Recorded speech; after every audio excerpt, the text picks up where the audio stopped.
Jumpa teman-teman, salam jumpa, salam sehat, dan salam satu tujuan. Teman-teman, hari ini kita masih posisi di kebun pisang ya, karena kita hari-hari pekerjaan di kebun pisang. Jadi ini untuk tutorialnya tata cara merawat pisang ya teman-teman. Kalau kemarin kan tata cara nanam pisang dan lain-lain.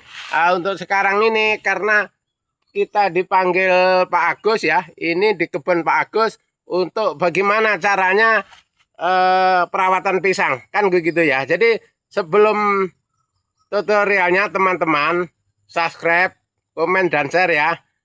Jangan lupa tombol loncengnya supaya channel kita berkembang dengan bagus teman-teman. Jadi teman-teman untuk selanjutnya teman-teman seperti halnya ini pisang yang lagi baru tanam ya teman-teman, ini yang baru tanam kecil-kecil ini ya, ini yang baru ditanam. Karena kita ini kemarin Pak Agus ini ya tanamnya sekaligus jarang, akhirnya sekarang ditambahi untuk begini teman-teman. Nah ini yang kecil-kecil itu teman-teman ya, itu ya. Nah itu kecil-kecil itu artinya, nah itu kayak yang di sana itu perlu perawatan teman-teman ya. Jadi kalau sudah begini teman-teman, sudah sistem pisangnya sudah begitu, itu kan sudah bagus, sudah di. Nah ini ganggu ini teman-teman ya, karena panas teman-teman ya, sudah panas. Nah, jadi kita pindah lokasinya. Nah, pindah teman-teman kita. Nah itu teman-teman yang pisang-pisang kecil itu. Nah itu juga. Nah, maksudnya begini teman-teman, maksud Pak Agus bagaimana caranya memupuk atau perawatannya ya, yang kecil-kecil itu yang kurang bagus ya. Nah ini kan baru tanam teman-teman. Jadi kalau pengalaman saya ini sudah mulai bisa dipupuk teman-teman. Ini pupuknya pakai Poska subsidi aja teman-teman. Pakai Poska subsidi, tapi cara mupuknya itu di lubang juga teman-teman, nggak boleh ditabur. Masalahnya ini musim hujan ya. Kalau musim hujan ini mau pupuk tabur-tabur nanti banyak yang hancur teman-teman ya. Kalau pupuk tabur kita maunya pupuknya itu selalu dikubur ya, dipendem supaya tidak rusak. Nah itu teman-teman, karena itu pisangnya baru mulai hidup sampai bawah sana. Jadi dipupuk Poska, setelah dipupuk Poska nanti sampah-sampah yang di kebun pisang yang sudah tua habis tebang apa itu ditarik ke situ teman-teman, dikumpulin pas di atasnya ya, di atas tanaman pisang ya.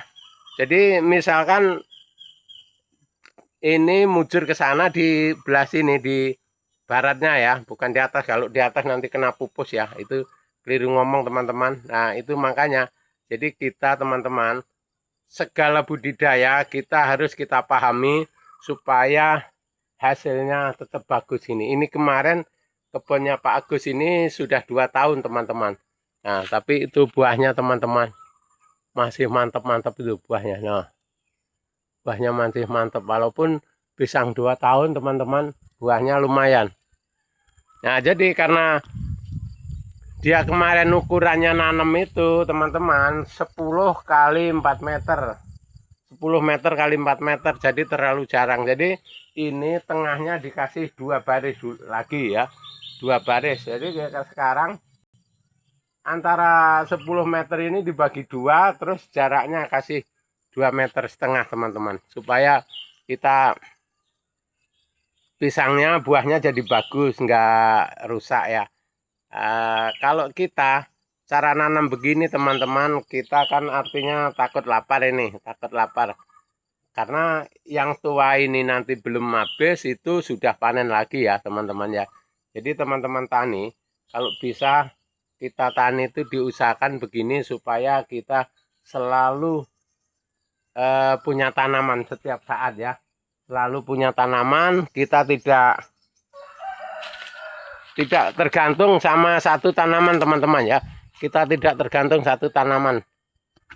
Nah, kalau setiap hari kita punya setiap minggu, setiap per 10 hari kita bisa panen, artinya kita ini sudah menjadi petani teladan teman-teman ya, sudah menjadi petani teladan. Jadi kita nggak usah terlalu ambisi yang bukan porsi kita.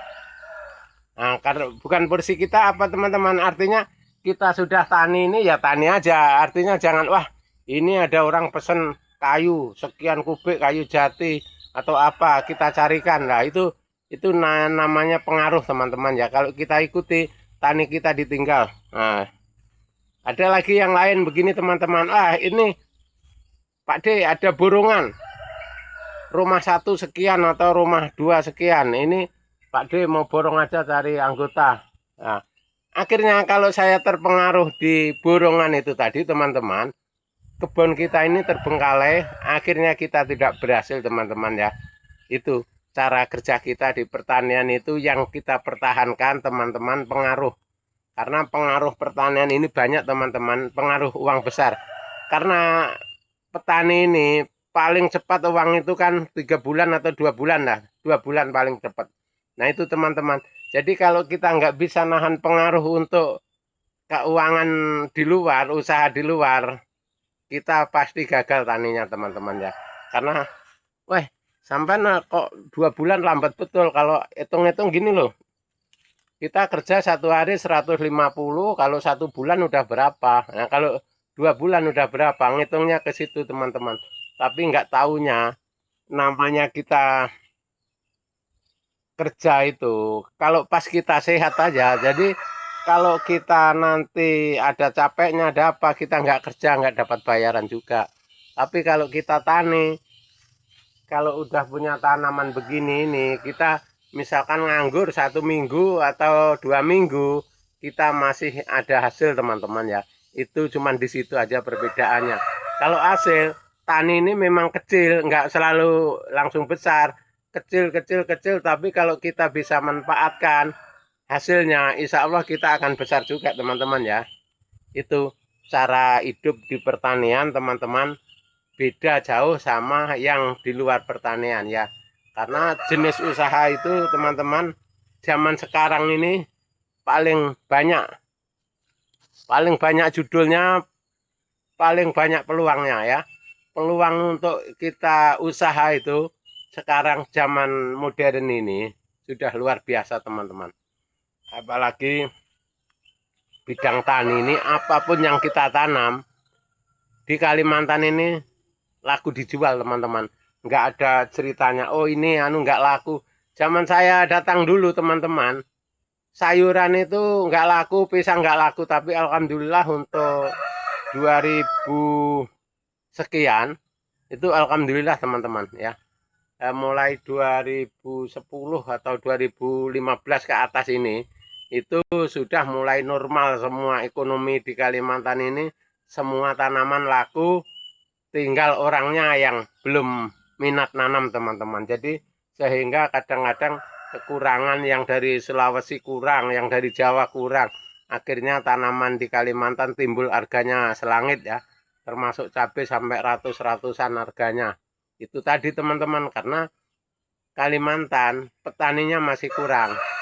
Jadi kalau mau teman-teman tani, khususnya pemula, seperti halnya yang perantauan baru datang, yang belum punya modal, seandainya kita numpang di tempat orang, bisa kita tanamin pisang atau cabai atau sawi atau bayam ya. Nah kalau pisang ini kan jangka panjang teman-teman ya. Pisang ini modelnya kayak sawit jangka panjang ya. Nah, tanaman jangka panjang pisang ini, kalau yang lain itu jangka pendek itu ya. Nah itu cara kita itu bertani begitu teman-teman.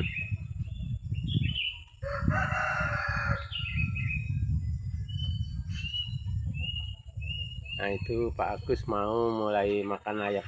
Kuwi dipakan to Pak Agus? Oh nggih. Lah rono manggit golek jagung. Tuku jagung rono mau. Oh. Nah, oke teman-teman, terima kasih ya. Mudah-mudahan pertanian kita bagus.